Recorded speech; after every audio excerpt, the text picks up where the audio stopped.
আটাইতকৈ দুখৰ কথা এই অঞ্চলটো দেখিছে মাঝি গাঁও ইয়াত আচলতে চালেৰে পানী কাটিছে বুলি ক'ব লাগিব একদম এবুকুলৈকে পানী ক্ষয় ক্ষতি অজস্ৰ কিন্তু দুৰ্ভাগ্যজনক কথা ইয়াৰ যি ৱাৰ্ড মেম্বাৰ ইয়াৰ যি গাঁওবুঢ়া গাঁও প্ৰধান অথবা এই সমষ্টিৰ বিধায়ক কাৰো এই মানুহখিনিৰ প্ৰতি গুৰুত্ব নাই দুৰ্ভাগ্যজনক কথা এইটোৱে যে এই মাঝিগাঁৱৰ এজন ব্যক্তিও 15,000 টকা যিটো আৰ্থিক সাহায্য চৰকাৰৰ পৰা দিছিল সেইটো পোৱা নাই পাইছে নাই পোৱা মই ইয়াৰ পৰা এই মাঝিগাঁৱৰ পৰা বেতবাৰী পঞ্চায়তৰ বেতবাৰী মৌজাৰ এই মাঝিগাঁৱৰ পৰা অসমৰ মুখ্যমন্ত্ৰী মহোদয়ক মই আহ্বান জনাওঁ যে ইয়াৰ প্ৰতিজন ব্যক্তিক 15,000 প্ৰতিঘৰ ব্যক্তিক যি ক্ষয় ক্ষতি হৈছে যি ক্ষতিগ্ৰস্ত দিয়াৰ ব্যৱস্থা গ্ৰহণ কৰিব লাগে আৰু মুখ্যমন্ত্ৰী ডাঙৰীয়াক আহ্বান জনাইছোঁ যে যদি আপোনাৰ মানুহ আপোনাৰ চৰকাৰী যি মানুহ আছে সি গাঁওবুঢ়াই হওক বা গাঁও প্ৰধানেই হওক বা ৱাৰ্ড মেম্বাৰেই হওক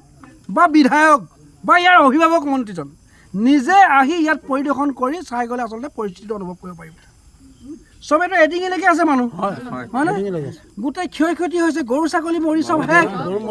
তাৰ পাছত কিন্তু অতি অন্যায়ভাৱে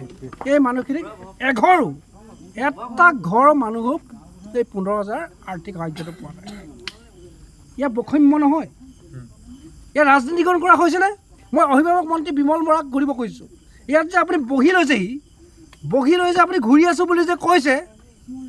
এইবিলাক আপুনি দেখা নাই এয়া আপোনাৰ মিথ্যাচাৰ নহয় নে নহয়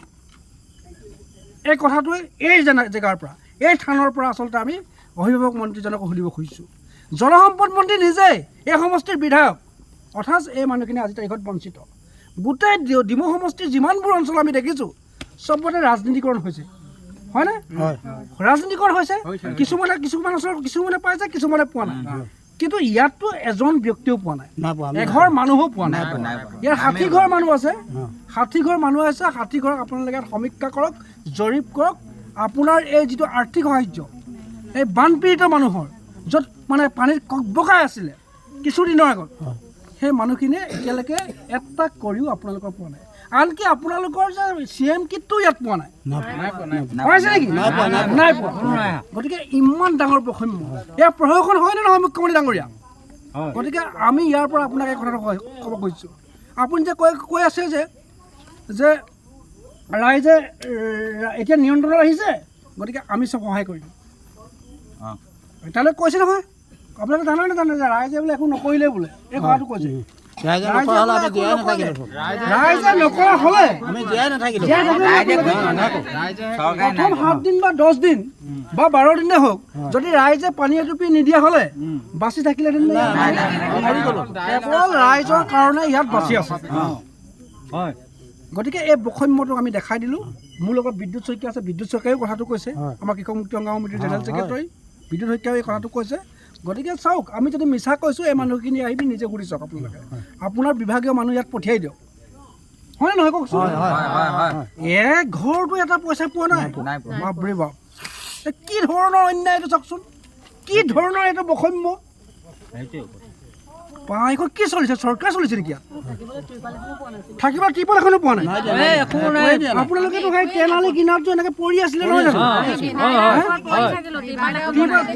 ত্ৰিপাল এখনো আপোনালোকে পোৱা নাই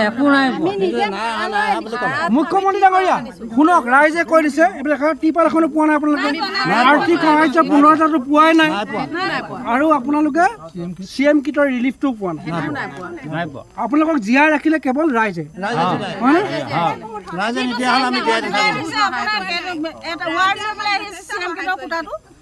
এটা আমাৰ যিটো কোটা আমাৰ 5 নম্বৰ ৱাৰ্ডত সেইটো খোলা আহিছে আৰু যিটো মানে 3 নম্বৰ ৱাৰ্ডৰ আছিলে সেইটো আপোনাৰ চিলধিয়াকে আহিছে কিন্তু আমাৰ এইফালেহে খোলা আহিলে আৰু 3 নং ৱাৰ্ডত পানী মানে মানুহৰ ঘৰত সোমোৱাই নাই আমি 3 নং ৱাৰ্ডত আশ্ৰয় লৈছোগে কিন্তু 3 নং ৱাৰ্ডৰ মানুহে প্ৰথম দিনাখনে পইচা পালে কিন্তু আমি এডিঙিলৈকে ডুবি থাকিলোঁ আমাৰ মানুহে পইচা আমি নাপালোঁ